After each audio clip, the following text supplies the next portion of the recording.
Welcome to another time in our series. This time we're still looking at attunements, we're still looking at Reiki, and we're looking at the Reiki transmission. So, we put the person on the table and just put the hands over the eyes. Now, I'm going to be talking about things for new people, so that this is not exactly how the pattern will go. But first of all, the person on the table would benefit most by just opening themselves up and not being concerned about what's going to happen. Even if you have a certain pain, you have a certain ailment, you don't want to be thinking, oh, I hope this is going to help my liver, my gallbladder, whatever you have. Because the universal energy, the Reiki energy, universal life force energy, knows much better what this body needs than you or I sitting on a stool transmitting the energy. So we trust it. We're just going to turn the energy over to this body and let it do what it's going to do.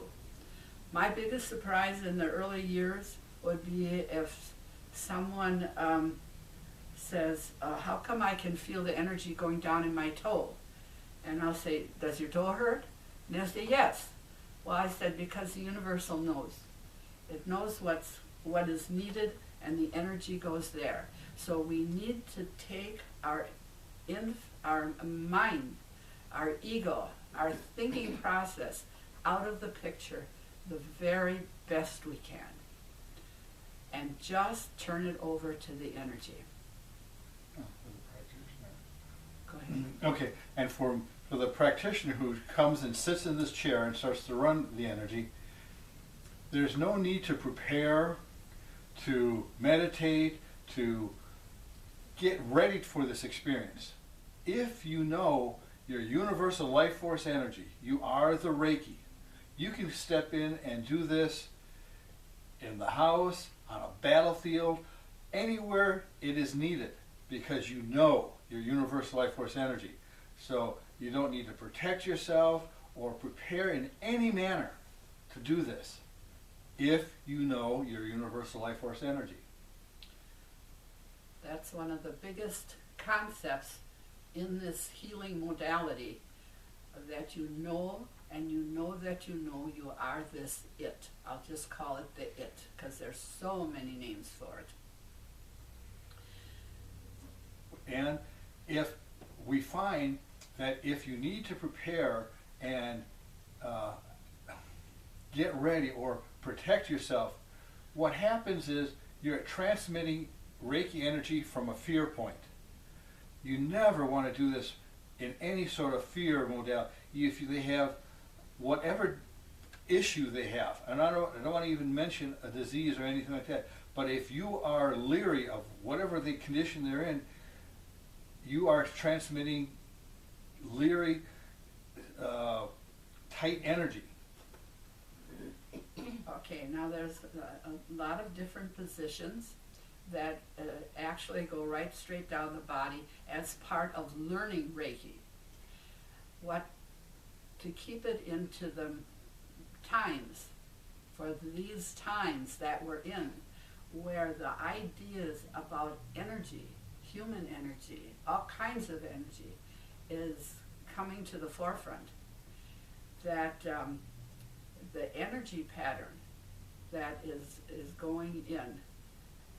And I really believe, after all these years, that the healing practitioner is not actually sending the energy, that the person on the table who's in the receiving mode is more aware of what goes on with them, that they draw through.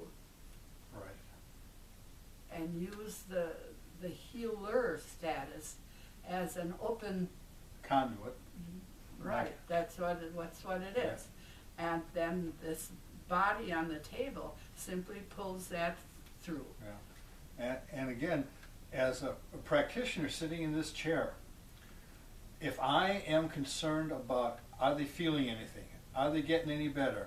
I hope they're receiving the energy. If my thoughts are of that nature, my energy is like when you stand out and water your garden with a garden hose.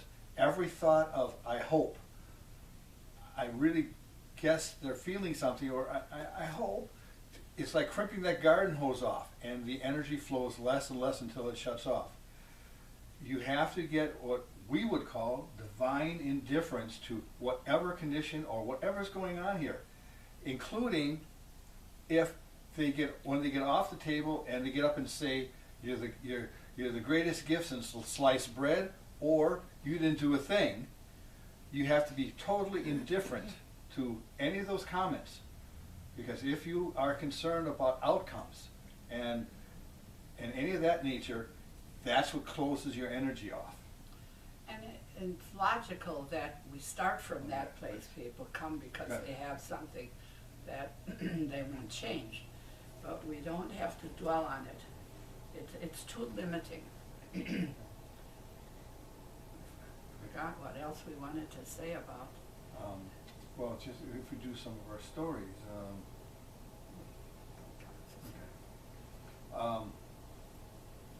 Like this particular spot here, I'm working on her temples. This is like a balancing point for me. And balance the energy, not only within her, but that which surrounds her and her aura. Because I don't see this any separate. I'm working on the body, I'm working on the mind, I'm working on the spirit, and her totality of her energy, all at the same time. I do not want to limit it to just her body.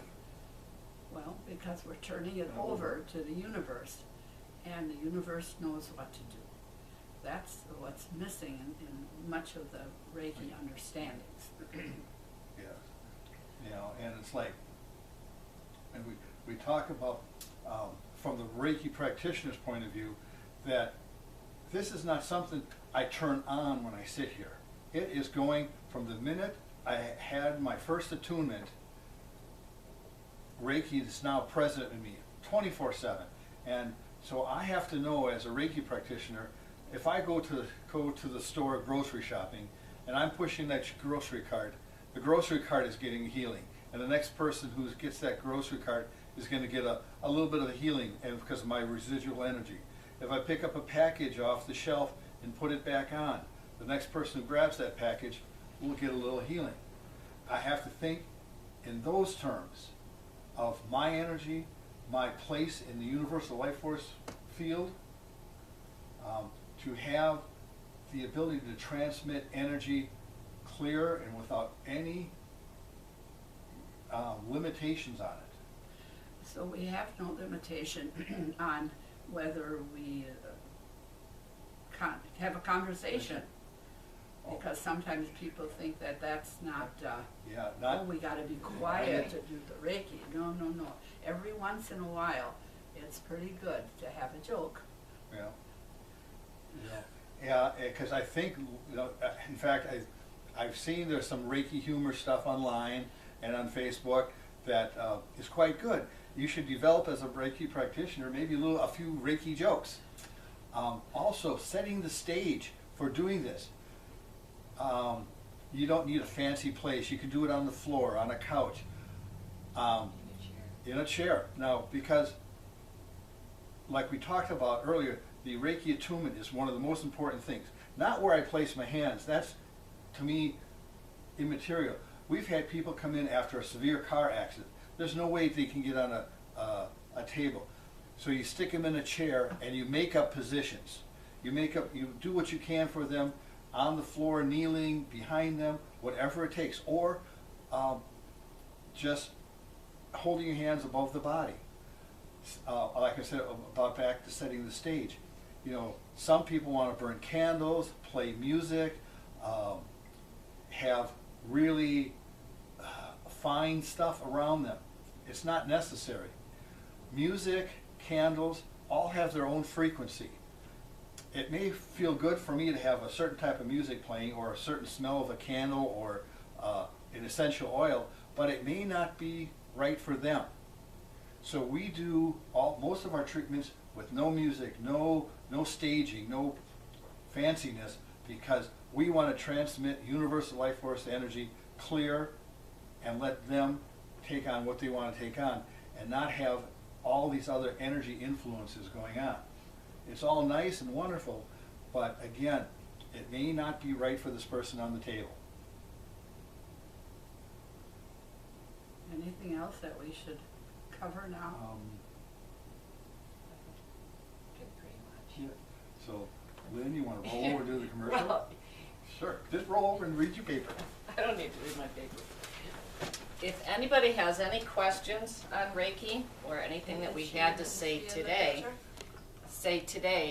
you can email us at iselfawareness369@gmail.com. Thank you.